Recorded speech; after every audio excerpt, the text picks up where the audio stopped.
안녕하세요. 발로 뛰는 부동산 최영씨입니다. 오늘 월세가 쌓이는 부동산 제목으로 제가 이제 그 오피스텔 투자나 하시는 분들이 가장 많이 하는 질문들이 몇 가지가 있는데요. 오늘 첫 번째로 그런 얘기들을 많이 하세요. 오피스텔은 가지고 있는 가격이 안 오른다, 수익이 안 나온다, 뭐 안 팔린다, 이런 얘기들을 많이 하는데 과연 진짜 그런가?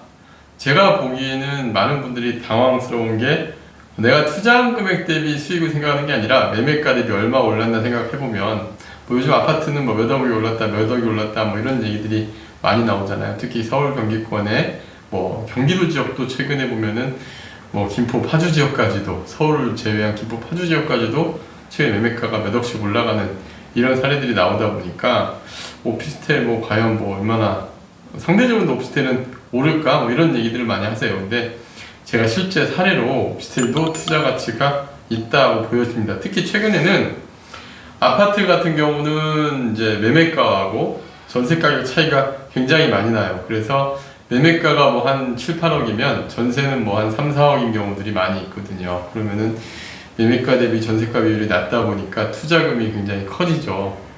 근데 오피스텔은 투자금이 적다라는 가장 큰 이유도 있고요. 그리고 최근에 기사들을 보면 그 오피스텔 같은 경우 매매가하고 전세가가 거의 붙어있는, 한 90% 가까이 되는 그런 사례가 많습니다. 그래서 그런 사례 투자, 실제 지난달에 저희 고객분이 샀다가 판 케이스를 하나 설명 한번 드려볼게요.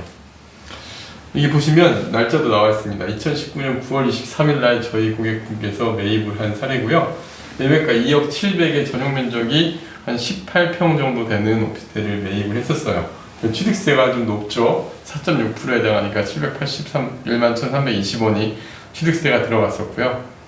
이게 총 이제 분양가까지 해서 2억, 부가세까지 다 해서 2억 7백이었고, 2020년 9월 24일 정확하게 1년 하루 딱 보유하고 2억 4천에 매각을 했습니다.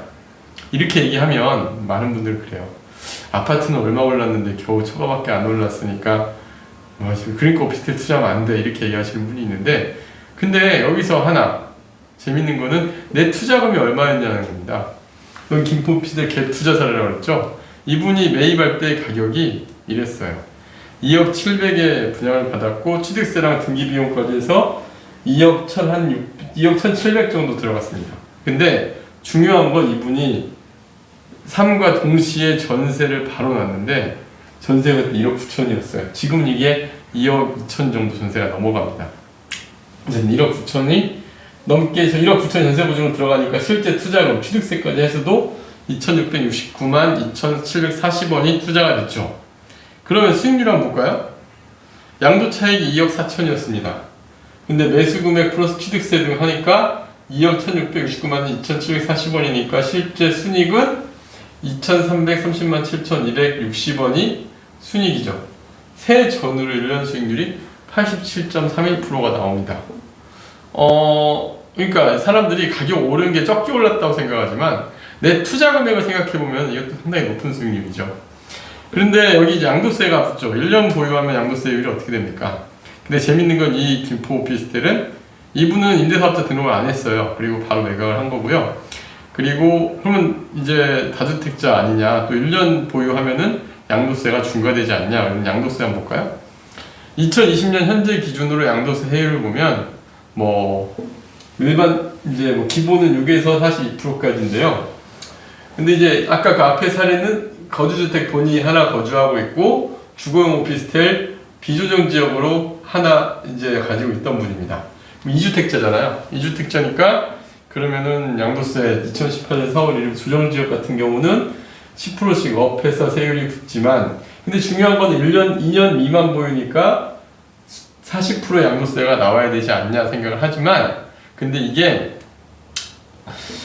그 비조정 지역 같은 경우는 2021년 1월 1일 이후에 40%가 적용이 돼요. 현재는 1년 이상만 보유를 하게 되면 일반 과세에 적용이 됩니다. 자, 그러면은 여긴 조정지역도 아니고 비조정지역이니까 기본과세로 가거든요. 그럼 차익이 얼마예요? 차익이 2,300이니까 실제 세율은 15% 세율 내에 들어가죠. 1,200만원까지는 6%, 1,201만원부터 4,600만원 해당하는 부분, 1,201만원부터 2,300에 해당하는 1,100만원은 15%. 그러면 15%를 적용하면 그러면은 이제 기본공제 250만 원 빼고 2,080만 7,260원에 15%면 204만 1,089원. 15%인데 더 넘을 것 같지 않냐면 누진공제가 있거든요. 108만 원 차감한 후에 204만 1,089원이니까 지방세까지 해서 224만 5,198원 세금을 내는 거죠. 그러면 앞에서 보시면 2,300만 원 차익에서 224만 원을 빼니까 2,100만 원 정도의 수익을 보게 된 거고요. 실제 수익률도 내돈 투자 금액 대비 거의 70% 넘는 수익률을 세후로 가져가게 된 겁니다. 자, 보시면은 많은 분들이 그래서 이 오피스텔에 대해서 약간 이제 그 오해나 편견을 갖기 쉬운데요. 오피스텔의 가장 큰 장점은 무엇보다도 금액이 소액으로 들어간다는 장점이 있습니다. 여러분들이 향후에도 이제 투자를 보실 때 소액으로 투자하실 때 저는 사실 오피스텔만한 투자처는 별로 없다고 생각해요. 소액으로 투자할 때요. 물론 금액이 커지면 달라지겠지만 소액으로 투자할 때 왜냐? 오피스텔은 아직도 우리나라 서울이나 경기권에 있어도 전세가 비율이 웬만하면 80%가 넘어갑니다. 자, 여기에서 핵심은 오피스텔 투자를 하실 시에는 가능하면 그 전세가 비율이 80%가 넘는 곳을 투자하셔야 되고요. 또 요번에 이제 제가 다음번에 전월세 전환율 가지고 이게 또 어떻게 전세가 영향을 미칠지도 한번 얘기를 할 텐데 그 갭 투자하실 때 그리고 오피스텔 투자하실 때 반드시 전세가 비율로 같이 보시면 하시면은 이분이 사신 오피스텔 사실 김포 오피스텔입니다. 김포 오피스텔인데 그럼에도 불구하고 이렇게 투자 성공한 케이스도 있습니다. 그래서 이런 부분 잘 참고하셔서 투자에 잘 감안하시길 바랍니다. 감사합니다.